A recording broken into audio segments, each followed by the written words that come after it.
Hello dear student, today we start with class 10th biology chapter 6 life processes part 3। अभी तक हमने general देखा था what is mean by the life process and which process is known as the life processes, और उसके बारे में थोड़ा सा हमने जाना था। आज हम फर्स्ट लाइफ प्रोसेस से स्टार्ट कर रहे हैं विच इज़ न्यूट्रिशन। हमने देखा था सबसे पहली लाइफ प्रोसेस कौन सी थी, न्यूट्रिशन। तो न्यूट्रिशन देखें हम, what is mean by the nutrition. The word nutrition is derived from the term nutrient. Word जो न्यूट्रिशन है वो किससे आया है, न्यूट्रिएंट से। अब what is mean by the nutrient, तो nutrient can be define as the substance which an organism obtain from its surrounding and uses is either as an energy source or for the biosynthesis of body constituents। देखिए, nutrients का मतलब जो होता है वो ये होता है कि कोई भी ऑर्गेनिज्म अपने सराउंडिंग से जो एनर्जी सोर्सेज से ले रहा है ना, एनर्जी सोर्सेज के फॉर्म में ले रहा है, तो यहाँ पर उसका यूज़ क्या करता है, या तो बॉडी की डिफरेंट टाइप ऑफ एक्टिविटी में यूज़ हो जाता है उसका, है ना, एज ए फिर बॉडी में अलग अलग कंस्टिट्यूएंट बॉडी के, मान लीजिए कोई टिश्यू का फॉर्मेशन है, कोई सेल का, या दूसरी कोई बायोसिंथेसिस प्रोसेस जो हो रही है ना, उन सब में इसका यूज़ हो जाता है। तो हम बोल सकते हैं nutrition is a process of intake as well as utilisation of nutrients by an organism. इसलिए न्यूट्रिशन वो प्रोसेस है जिसमें न्यूट्रिशन को लिया जाता है, साथ ही साथ उसका यूटिलाइजेशन मतलब उपयोग किया जाता है किसी भी ऑर्गेनिज्म के द्वारा, है ना। कोई भी ऑर्गेनिज्म जब न्यूट्रिएंट्स लेता है तो किसी ना किसी कारण से लेता है, एज एनर्जी सोर्स उनका उपयोग करता है, ठीक है। अब यदि हम देखें सिग्निफिकेंस ऑफ न्यूट्रिशन, तो what is the significance of nutrition, क्यों ले रहा है वो न्यूट्रिशन, क्या ज़रूरत है न्यूट्रिशन लेने की। तो the food eaten by an organism is digested and absorbed in the body. Nutrition मतलब जो कुछ भी वो ले रहा है, मतलब जो भी खा रहा है, हम उसे फूड बोल रहे हैं, है ना। अब वो क्या होता है, बॉडी में डाइजेस्ट भी होगा और एब्जॉर्ब भी होगा। It provides energy which is used by the body to perform vital life process listed above. अब ये जो है अलग अलग तरह की लाइफ प्रोसेस को परफॉर्म करने में यूज़ की जाती, अलग अलग लाइफ प्रोसेस जो भी बॉडी में होगी उसमें जो है एनर्जी का यूटिलाइजेशन होगा वो इसी से होगा। Nutrition helps in the building body components necessary for growth and maintenance. अब न्यूट्रिशन क्या करता है, अलग अलग तरह के बॉडी कंपोनेंट्स बनाने में भी हेल्प करेगा। डिफरेंट टाइप के सब्सटेंस जो बॉडी के लिए रिक्वायर्ड होते हैं, बॉडी के ग्रोथ के लिए रिक्वायर्ड होते हैं, बॉडी को मेंटेन करने के लिए रिक्वायर्ड होते हैं, बॉडी में कहीं रिपेयरिंग हो रही है, टिश्यू डैमेज हो रहे हैं, या कहीं भी एनर्जी की रिक्वायरमेंट है, तो वो सब जो है वो किससे फुलफ़िल होती है, न्यूट्रिशन से फुलफ़िल होती है। It helps in repair of worn out और द डैमेज सेल। ये कोई भी सेल में यदि डैमेज हुआ है या कुछ भी टूट फूट हुई है तो उसको रिपेयरिंग में हेल्प करता है। It protects the body from diseases. ये बॉडी को बीमारियों से भी बचाता है, क्यों, क्योंकि न्यूट्रिशन से हमारी बॉडी का इम्यून सिस्टम जो इम्यून मैकेनिज्म जो है वो स्ट्रॉन्ग होता है। It builds the defence system of the body. ये हमारे डिफेंस सिस्टम को मतलब इम्यून सिस्टम को भी स्ट्रॉन्ग बनाता है। It helps in the formation of reproductive structure. ये हमारी बॉडी के रिप्रोडक्टिव मतलब कि जो रिप्रोडक्टिव पार्ट है, रिप्रोडक्टिव स्ट्रक्चर, रिप्रोडक्टिव ऑर्गन्स हैं, उनको भी क्या है, फॉर्मेशन में और उनके ग्रोथ में हेल्प करता है। It helps in the formation of hormones and enzyme. ये हार्मोन्स के फॉर्मेशन में और एंजाइम के फॉर्मेशन में भी हेल्प करता है। मतलब हम ये देख सकते हैं कि न्यूट्रिशन से ही बॉडी की जितनी भी मेन प्रोसेस है वो सब हो रही है।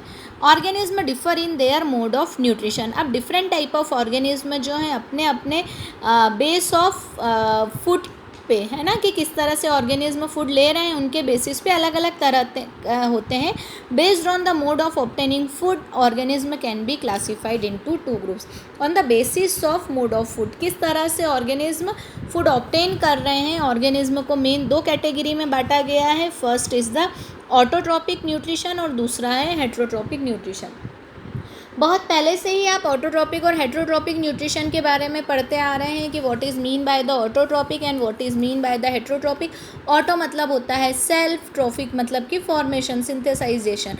तो जो खुद अपने फूड का फॉर्मेशन कर रहा है वो ऑटोट्रॉपिक न्यूट्रिशन हो जाएगा, है ना, वो ऑटोट्रॉप्स हो जाते हैं। और the organism which are depend on the other organism for their food requirement, अपने फूड के लिए वो किसी दूसरे ऑर्गेनिज्म पे या प्लांट पे डिपेंड है, वो हेट्रोट्रॉपिक हो जाते हैं। आपको ये भी अच्छे से पता है। ऑटोट्रॉप्स में जो आएंगे वो कौन आते हैं? ऑल ग्रीन प्लांट्स होते हैं, है ना। तो हम थोड़ा सा अब इसके बारे में देखेंगे, फिर हम आगे बढ़ेंगे। ऑटोट्रॉपिक न्यूट्रिशन में देखें, in autotrophic nutrition the organism prepare और synthesise its own food by utilising only the inorganic raw material. Autotrophic में ऑर्गेनिज्म अपने फूड का सिंथेसाइज खुद करता है। रॉ मटेरियल कौन से फॉर्म में हो? इनऑर्गेनिक। इनऑर्गेनिक मतलब simple form, like carbon dioxide, water, है ना। This is a simple form of substance. तो ये इनऑर्गेनिक सब्सटेंस कहलाते हैं, है ना। ऑर्गेनिक मेनली कार्बन, हाइड्रोजन और ऑक्सीजन से मिलके बने हुए होते हैं। तो ये जो है ये क्या है? Inorganic simple form of substance, और इनका यूटिलाइज करके ही वो क्या करता है? अपने फूड का फॉर्मेशन करता है। The examples of autotrophs are the green plants and autotrophic bacteria. Mainly example क्या आ जाएगा? All green plants which contain chlorophyll, है ना। हम अभी देखेंगे आगे जब फोटोसिंथेसिस डिटेल में पढ़ेंगे। तो ये जो है ये किसका एग्जाम्पल है? ऑटोट्रॉप्स का। These organism contain chlorophyll pigment. इनमें क्या होता है? क्लोरोफिल होता है, जो कि सोलर एनर्जी को ट्रैप करना, मतलब होल्ड करना, पकड़ना और फिक्स करने में, सोलर एनर्जी को केमिकल एनर्जी में कन्वर्ट करने में जो होता है वो कैपेबल होता है क्लोरोफिल, और इससे जो है फोटोसिंथेसिस परफॉर्म होती है। तो फोटोसिंथेसिस क्या है? The process by which the green plant in the presence of chlorophyll and sunlight react with the carbon dioxide and water and form the carbohydrate and oxygen and water. ठीक है, इस process में क्या निकलती है? Carbon dioxide, oxygen and water release होती है। तो ये जो है ये क्या है? फोटोसिंथेसिस होती है। अब यदि हम देखें तो एक्चुअल में फोटोसिंथेसिस होते कैसी है ना। ये जो सिंपल दिख रही है इसमें किस तरह से ये प्रोसेस होती है, तो हम देखें सबसे पहले होता है absorption of light energy by the chlorophyll. क्या होता है? सबसे पहले क्लोरोफिल जो है ये लाइट एनर्जी को एब्जॉर्ब करती है। लाइट एनर्जी मतलब सोलर एनर्जी। सबसे पहले जो है वो लाइट एनर्जी एब्जॉर्ब होती है। फिर होता है conversion of light energy to chemical energy. ये लाइट एनर्जी, अब मैंने पहले ही बोला था, ये लाइट एनर्जी या सोलर एनर्जी किस में कन्वर्ट होगी? केमिकल एनर्जी में होगी। And splitting of water molecules into hydrogen and oxygen. अब यहाँ पर ये जो वाटर मॉलिक्यूल है, ये वाटर मॉलिक्यूल किस में ब्रेक होगा? हाइड्रोजन एंड ऑक्सीजन में। कई बार ये ऑब्जेक्टिव क्वेश्चन आता है कि the oxygen which are release in the photosynthesis are made by the और सिंथेसाइज बाय द। तो किससे सिंथेसाइज हो रही है? वो वाटर मॉलिक्यूल से ऑक्सीजन निकलती है। कार्बन डाइऑक्साइड से ऑक्सीजन नहीं रिलीज होगी। जो वाटर मॉलिक्यूल था उससे हाइड्रोजन और ऑक्सीजन जो होगा उसमें रिड्यूस्ड हो जाता है, ये है ना, रिडक्शन हो जाता है इसका। फिर स्प्लिटिंग हो जाती है इसकी। फिर उसके बाद रिडक्शन होगा कार्बन डाइऑक्साइड का, और ये बना लेगा कार्बोहाइड्रेट्स। ये C6H12O6 ये जो है ग्लूकोज है।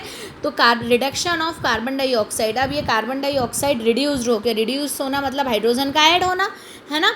तो ये रिड्यूस्ड होकर कार्बोहाइड्रेट के फॉर्म में आ जाएगी। अब ये जो आपको प्रोसेस 1 बाय 1 दिख रही है, एक्चुअल में इस तरह से पूरी प्रोसेस कंटिन्यूएशन में नहीं होती है। होता क्या है, कई बार डे टाइम में जब सोलर एनर्जी है उस वक्त लाइट एनर्जी एब्जॉर्ब हो जाएगी, उसके केमिकल में कन्वर्ट भी होगी, उसके काफ़ी टाइम बाद फिर स्प्लिटिंग होगी या फिर रिडक्शन होगा, है ना। कई बार बीच में टाइम इस पीरियड ज़्यादा हो जाता है। तो ये बिल्कुल भी ज़रूरी नहीं है कि ये सारी प्रोसेस जो हैं वो कंटिन्यूएशन में हो, इनके बीच में गैप भी हो सकता है। तो इस तरह से फोटोसिंथेसिस जो है ये पूरी प्रोसेस जो है कंप्लीट होगी।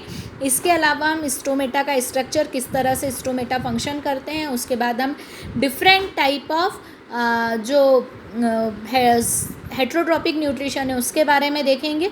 तो ये सब जो है मैं आपको नेक्स्ट लेक्चर जो हम रहेगा उसमें, यदि आपने हमारे लास्ट वीडियोस नहीं देखे हैं तो आप हमारे चैनल ब्रजेश बागड़ी पे जाके लास्ट वीडियोस देख सकते हैं।